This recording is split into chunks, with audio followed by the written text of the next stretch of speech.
নমস্কাৰ, মই বৰ্তমান উপস্থিত আছোঁ লখিমপুৰ উত্তৰ লখিমপুৰত।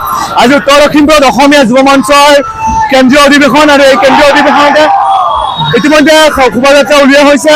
শোভাযাত্ৰাত অংশগ্ৰহণ কৰিছে অসমৰ এগৰাকী তাৰকা নীলিম ডেগৰীয়াই অংশগ্ৰহণ কৰিছে। ইয়াত দেখিবলৈ পাইছে আপোনালোকে অসমীয়া যুৱ মঞ্চৰ কেন্দ্ৰীয় অধিৱেশনত। আৰু এই কেন্দ্ৰীয় অধিৱেশনত অংশগ্ৰহণ কৰিছে অসমৰ বিভিন্ন জিলা সমিতিৰ সদস্যসকলে আহি অংশগ্ৰহণ কৰিছে। মই পোনপ্ৰথমতে আপোনালোকক জনাবলৈ বিচাৰিম, এয়া হৈছে নীলিম শইকীয়া ডাঙৰীয়া। আপোনালোকে দেখিবলৈ পাইছে। আপুনি অসমীয়া যুৱ মঞ্চ এই অংশগ্ৰহণ কৰি কেনেকৈ লাগিছে? আৰু এয়া হৈছে অসমীয়া যুৱ মঞ্চৰ কেন্দ্ৰীয় সমিতিৰ বৈষ্ণৱীয়াসকল আছে। অসমীয়া যুৱ মঞ্চৰ উপদেষ্টা মই মুখ্য উপদেষ্টা বিষয়ে জানিবলৈ চেষ্টা কৰিম। আপুনি কি ক'ব? কেন্দ্ৰীয় প্ৰতিষ্ঠা দিৱসলৈ উন্নতি ৰাখি আৰু ১৮তম অধিৱেশন অনুষ্ঠিত কৰা হৈছে।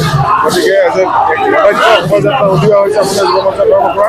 সমগ্ৰ লখিমপুৰত আমি এই শোভাযাত্ৰাৰে উপকৃত কৰিছোঁ। গতিকে আমি আৰু এই শোভাযাত্ৰা কি বাৰ্তা দিব বিচাৰিছে অসম? এই শোভাযাত্ৰাৰে আমি সমন্বয়ৰ বাৰ্তা দিম। আৰু আমি যিহেতুকে সকলো দল জাতি ধৰ্ম বৰ্ণ নিৰ্বিশেষে আমি শোভাযাত্ৰাত অংশগ্ৰহণ কৰিবৰ কাৰণে বিভিন্ন সাংস্কৃতিক দলবিলাক মাতি আনিছোঁ, সাংস্কৃতিক দলবিলাক মাতি আনিছোঁ। গতিকে আমি এই শোভাযাত্ৰাৰ জৰিয়তে সমন্বয়ৰ বাৰ্তা দিবলৈ ধন্যবাদ জ্ঞাপন কৰিছোঁ। আমাৰ সৈতে অংশগ্ৰহণ কৰিব দেখা পাইছোঁ অসমীয়া যুৱ মঞ্চৰ আন এক উপদেষ্টা। মই তেখেতৰ পৰা জানিবলৈ চেষ্টা কৰিম, তেখেতে কি কয়? অসমীয়া যুৱ মঞ্চৰ এই অধিৱেশনত অংশগ্ৰহণ কৰি আপুনি কি ক'ব? এইটো মই অংশগ্ৰহণ কৰিব পাৰিছোঁ, তাৰ কাৰণে মই কৃতজ্ঞতা প্ৰকাশ কৰিছোঁ। আৰু অসমৰ যুৱ মঞ্চখনে আজি এই শোভাযাত্ৰাই প্ৰমাণ কৰি দিলে যে অসমত কোনো জনগোষ্ঠী কৰিব নোৱাৰে। গতিকে অসমীয়া হৈ থাকিব, অসমীয়া হকে আমি ককালৈকে কাম কৰি যাম। ধন্যবাদ মই জ্ঞাপন কৰিছোঁ। এই শোভাযাত্ৰাত বহুকেইখন অংশগ্ৰহণ কৰিছে, জিলা সমিতিৰ পৰা অংশগ্ৰহণ কৰিছে। আমাৰ সৈতে অংশগ্ৰহণ কৰিছে 24 লাইভৰ পৰিচালনা সম্পাদক। মই তেখেতৰ পৰা জানিবলৈ চেষ্টা কৰিম, কি ক'ব ছাৰ এই সভাত অংশগ্ৰহণ কৰি? অসমীয়া যুৱ মঞ্চ সদায় অসমীয়াৰ লগত আছে আৰু সেইকাৰণে সকলো ৰাইজ একত্ৰিত হৈ আজি এই শোভাযাত্ৰাই প্ৰমাণ। শোভাযাত্ৰাত যিটো সাংস্কৃতিক শোভাযাত্ৰা কৰিছে, গোটেই আকাশ বতাহ কঁপাই তুলিছে।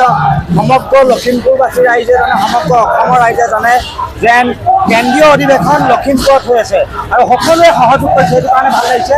সকলোৱে জানিছে, বুজিছে যেন অসমীয়া যুৱ মঞ্চই সঁচাকৈ অসমীয়াৰ বাবে কাম কৰি আছে আৰু সেইবাবেই আমিও আহি আজি উপস্থিত হৈছোঁ আৰু নথৈ আনন্দিত হৈছোঁ। মই ধন্যবাদ জ্ঞাপন কৰিছোঁ। ইয়াত আপোনালোকে দেখিবলৈ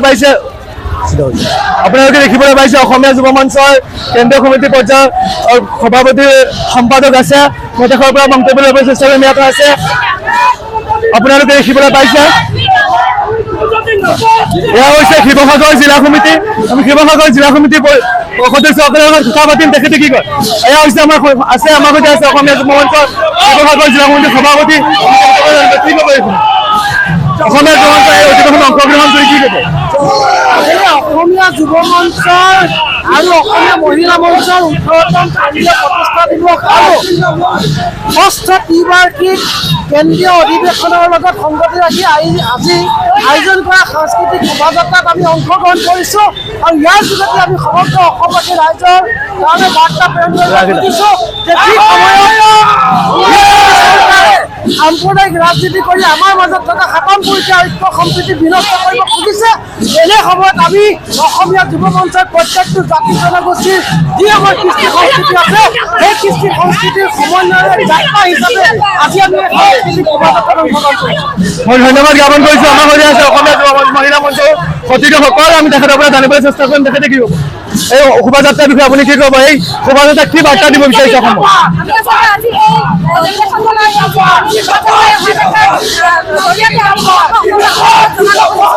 আমাৰ এই অন্যতম জাতীয় সংগঠন অসমীয়া যুৱ মঞ্চ আৰু লগতে অসমীয়া মহিলা মঞ্চ, এই দুয়োটাই আচলতে জাতি মাতি ভেটিৰ কাৰণে বিভাগীয় কাৰ্যত কাম কৰি আহিছোঁ আৰু অদূৰ ভৱিষ্যতে আমি সকলো জাতি জনগোষ্ঠী একেলগে লৈ সকলোকে লগ কৰি কাম কৰি এই একতা সেইটোৱে আমি ৰাস্তাতে তেওঁলোকক ধন্যবাদ।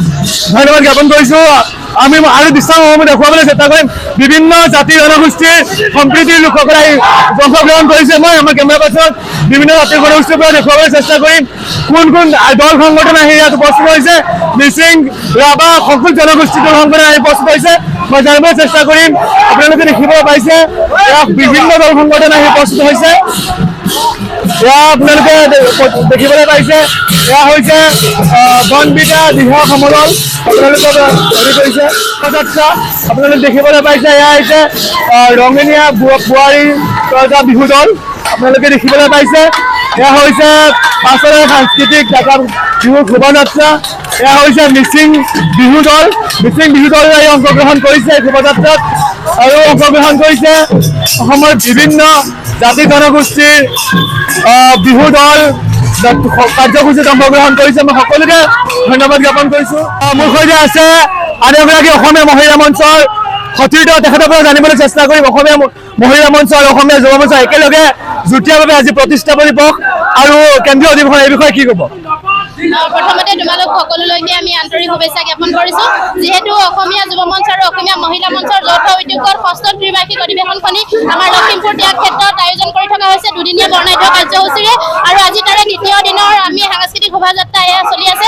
আৰু সাংস্কৃতিক শোভাযাত্ৰাত আমি নিমন্ত্ৰণ কৰি আনিছিলোঁ অসমীয়া বোলছবিৰ এজন পৰিচিত চিনাকি মুখ নয়ন নীলিম। তেখেতে আমাৰ লগত শোভাযাত্ৰাত ভাগ লৈছে আৰু আমাৰ প্ৰত্যেক জিলাৰ পৰাই প্ৰতিনিধি আহি আমাৰ অসমীয়া যুৱ মঞ্চৰ মহিলা মঞ্চৰ যি ত্যাগ ক্ষেত্ৰৰ কেন্দ্ৰীয় অধিৱেশন তাত সকলো সমাগত হৈছে। সকলোলৈকে আমাৰ লখিমপুৰ জিলাত তেওঁলোকক আমি আদৰণি জনাইছোঁ আৰু তেওঁলোকৰ আমাৰ সকলোৰে ফালৰ পৰা তেওঁলোকক আন্তৰিক শুভেচ্ছা আৰু ধন্যবাদ জ্ঞাপন কৰিছোঁ। ধন্যবাদ।